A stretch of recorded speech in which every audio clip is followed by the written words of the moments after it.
नमस्कार दोस्तों। मैं वीडियो बनाना छोड़ दिया था, लेकिन आज एक ऐसे विषय पे चर्चा कर रहा हूँ जो मुझे देख के बड़ा दुख होता है कि पॉलिटिकल एनालिस्ट या जो बड़े-बड़े इन्फ्लुएंसर हैं, जिसको बड़े ही सम्मान के दृष्टिकोण से देखा जाता है, जिससे काफ़ी इज्जत मिलती है, वो इस तरह से कैसे हो सकते हैं, इस तरह से कैसे वक्तव्य दे सकते हैं। मैं इसमें मुख्य 3 चीज़ों पे चर्चा करने वाला हूँ। एक, इन्फ्लुएंसर या फिर पॉलिटिकल एनालिस्ट का व्यवहार कैसा होना चाहिए, उसका व्यक्तित्व कैसा होना चाहिए, और तीसरा कि समाज पर उसका क्या असर पड़ता है, आप किस तरह से प्रभावित करते हैं, इसलिए आपको कैसा होना चाहिए। वीडियो को अंत तक ज़रूर देखिएगा, क्योंकि जब तक आप अंत तक देखेंगे नहीं, आपके दृष्टिकोण में बदलाव नहीं होगा। और मैं ये दावे के साथ कहता हूँ कि अगर आप इस वीडियो को लास्ट तक देखेंगे तो आपके दृष्टिकोण में ज़रूर बदलाव आएगा। जो आप आज पॉलिटिकल एनालिस्ट को जिस व्यू से देखते हैं, जिस इन्फ्लुएंसर को जिस दृष्टिकोण से आप देखते हैं, उसमें ज़रूर बदलाव आएगा। और आप अपने दृष्टिकोण से, आप अपनी सोच से उसका सही जजमेंट ले पाएंगे कि ये सही है या गलत है। आजकल आप लोग देखते होंगे न्यूज़ चैनलों पे जब बहस होती है पॉलिटिक्स के बारे में, नेशन के बारे में, या फिर काफ़ी सारे आप यूट्यूब पे वीडियो देखते होंगे जो बड़े बड़े इन्फ्लुएंसर्स हैं, जिसके मिलियंस में व्यूअर्स हैं, और आप उसको सुनते हैं, तो होता क्या है कि जब वो कहते हैं, जो भी कहते हैं, उसको आप सच मानते हैं, क्योंकि आप उसको फॉलो करते हैं। तो इसके लिए जो मैंने पहला कहा था कि एक इन्फ्लुएंसर को या पॉलिटिकल एनालिस्ट को किस तरह का व्यक्तित्व होना चाहिए। तो सबसे पहली बात, किसी भी इन्फ्लुएंसर को या फिर पॉलिटिकल एनालिस्ट को एक अच्छा इंसान होना चाहिए। अब अच्छे इंसान से क्या मतलब है? अच्छे इंसान से मतलब ये है कि अगर मैं अपने परिवार में ही हूँ और मेरे परिवार के ही सदस्य हैं, वो जब सही हैं तो मुझे सही बोलना है और गलत है तो गलत बोलना है। दूसरे शब्दों में ऐसे समझिए कि मेरे परिवार का एक इंसान है और एक कोई और है। जहाँ पे कोई बहस हो गया या कुछ बातें हो गई, तो अगर मेरे परिवार का सदस्य सही है तो मैं उनका पक्ष लूँगा, और अगर वो सही नहीं है तो सामने वाला सही है तो उनका ही पक्ष लूँगा। यानी कि सच बोलना आना चाहिए, सबसे पहली बात ना। दूसरी बात है कि पॉलिटिकल एनालिस्ट का व्यवहार और कर्तव्य कैसा होना चाहिए। मैंने देखा है, और ज़रूर आपने भी देखा होगा या फिर वीडियो यूट्यूब पे देखे होंगे, जब इन पॉलिटिकल एनालिस्ट को बहस में बुलाया जाता है, जो काफ़ी सारे अलग अलग नाम हैं, वरिष्ठ पत्रकार, पॉलिटिकल एनालिस्ट, ये इनको जब बुलाया जाता है तो इनका मतलब क्या है कि जो पॉलिटिकली एनालाइज करते हैं, वरिष्ठ पत्रकार हैं, जो कि एक निरपेक्ष दृष्टिकोण से समाज को देखते हैं। हम तो यही समझते हैं इसका मतलब। लेकिन आप उस बहस में देखेंगे कि कोई एक एनालिस्ट किसी एक पार्टी के पक्ष में बोलते हैं, किसी एक विचारधारा के पक्ष में बोलते हैं। क्या इस इन्फ्लुएंसर को या इन पॉलिटिकल एनालिस्ट को इस तरह बोलना चाहिए? खुद सोच कर देखिए।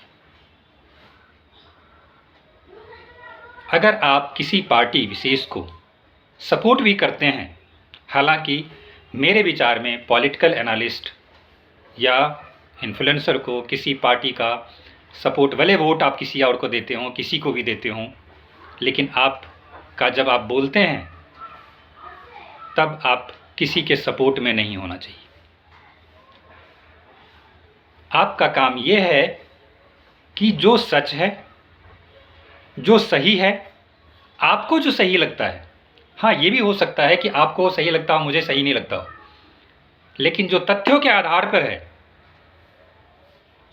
जो फैक्ट के आधार पर है, उसी विषय वस्तु को आपको सपोर्ट करना चाहिए।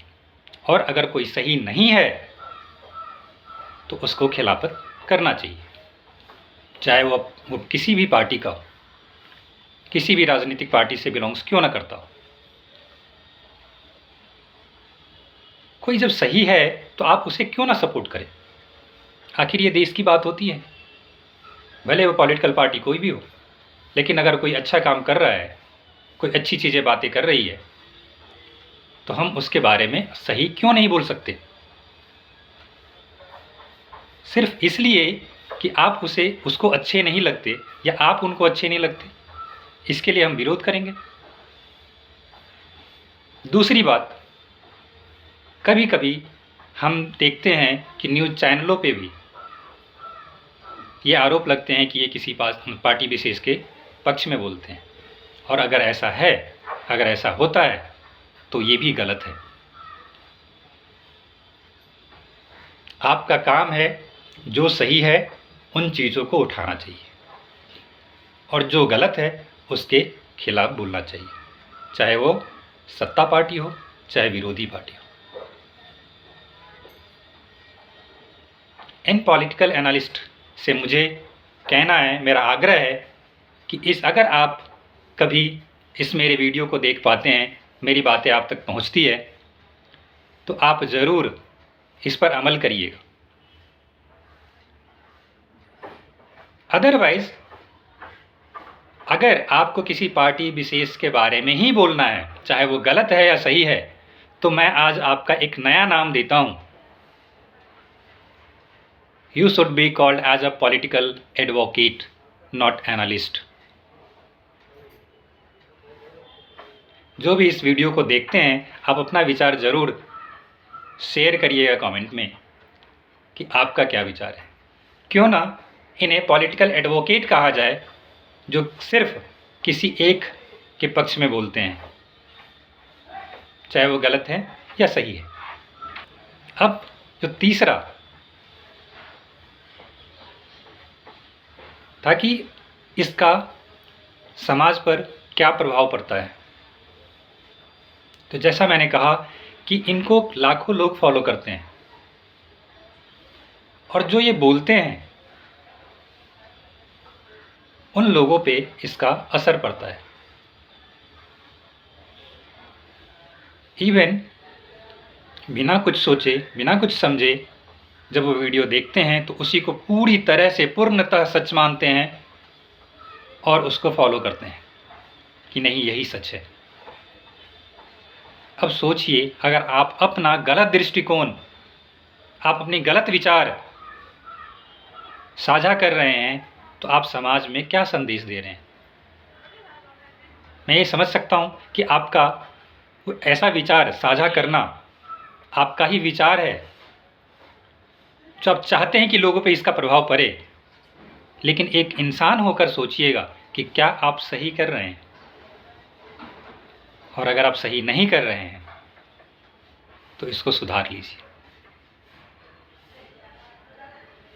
आप अपने आप को उस जगह रख कर देखिए कि आप किसी को और सुन रहे हैं जो गलत बता रहा है, तो आपको कैसा लगेगा। इसीलिए तथ्यों के आधार पे, on the basis of fact, share your opinion.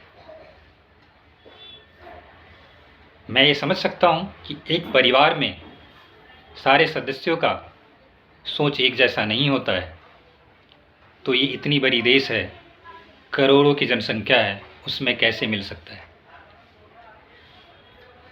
लेकिन अगर आप इस वीडियो को शुरू से अंत तक देखे होंगे, तो मैं आशा करता हूँ और मैं ऐसा मानता हूँ, मेरा ऐसा विश्वास है कि आज के बाद से ही आपके विचारों में, आपकी सोचने की और आपकी समझने की दृष्टिकोण में अंतर आएगा। आप किसी को सुनकर सीधे विश्वास नहीं करेंगे जब तक कि आप उस फैक्ट को खुद से खंगाल ना लें। जब आप किसी को सुनते हैं तो पहले उस चीज़ को समझिए कि वो सही है या गलत, तभी उस पर विश्वास करिए।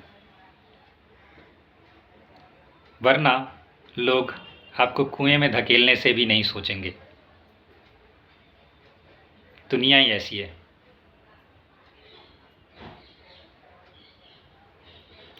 धन्यवाद। इस वीडियो को हो सके तो एक दूसरे के साथ शेयर करिए ताकि ये विचार दूसरे तक पहुँचे, और इसको लाइक एंड सब्सक्राइब कर लीजिए अगले वीडियो के लिए। इस सीरीज़ में मेरा अगले वीडियो जो आने वाला है वो होगा मेरे ड्रीम पॉलिटिक्स पे, एंड उसके बाद जो वीडियो होगा वो एक ऐसे विषय, ज्वलंत विषय है जो हम सब चाहते हैं कि समाज में ऐसी कुरीतियाँ ना रहें, बट फिर भी होता है, और वो है दहेज प्रथा। धन्यवाद।